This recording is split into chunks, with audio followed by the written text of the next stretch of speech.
ẹ̀yin tèmi ó mà wá ga báyìí o lórí ọ̀rọ̀ Pasuma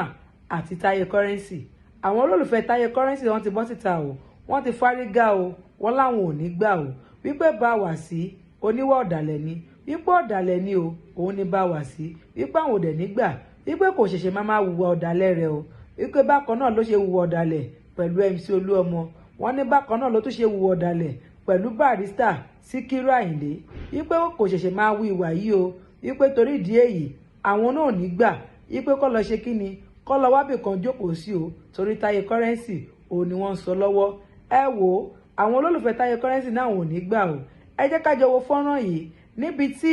àwọn olólùfẹ́ Taye Currency tí wọ́n ti ń sọ ọ̀rọ̀ nípa ìwà ọ̀dàlẹ̀ Bawasi.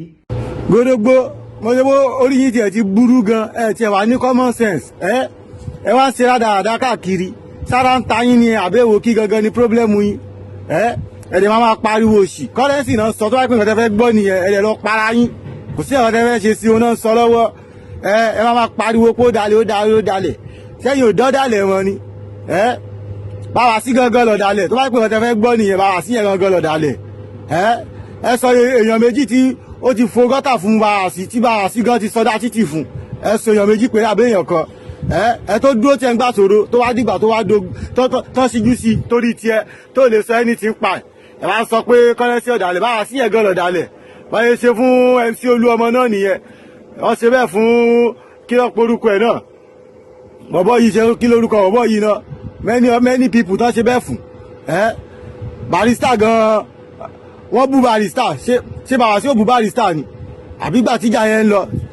tí Barrister ò sì ń lé, sọ fún Barrister wí pé nǹkan tó bá rí lọ́bẹ̀ tó bá fi wà ru ọwọ́ tó bá délé kan wá sọ. Ìgbà tí Barrister kú ẹ̀yin lẹ́sà ọ̀kọ́ gbọ́, ẹ sọ́nu live video tẹ́ ṣe látàgbà kú Barrister pé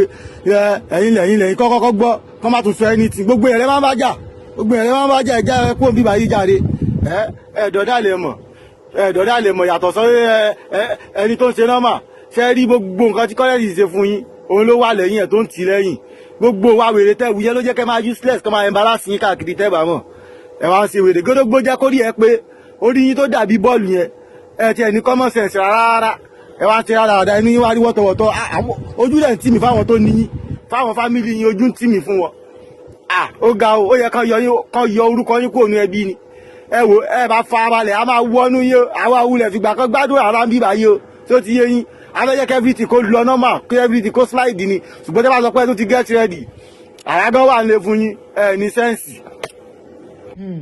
Ẹ wò ọ̀rọ̀ náà ṣe kí ni ó gbẹnu tán o, nídìí jù báyìí lọ lórí ètò lónìí. This is DIGINAIJA TV. Don't forget to subscribe, like and share. Bó bá ṣe máa lọ láwọn máa mú wá sétí ìgbọ́ yín. Ẹ ṣé o, ó dìgbà kan náà.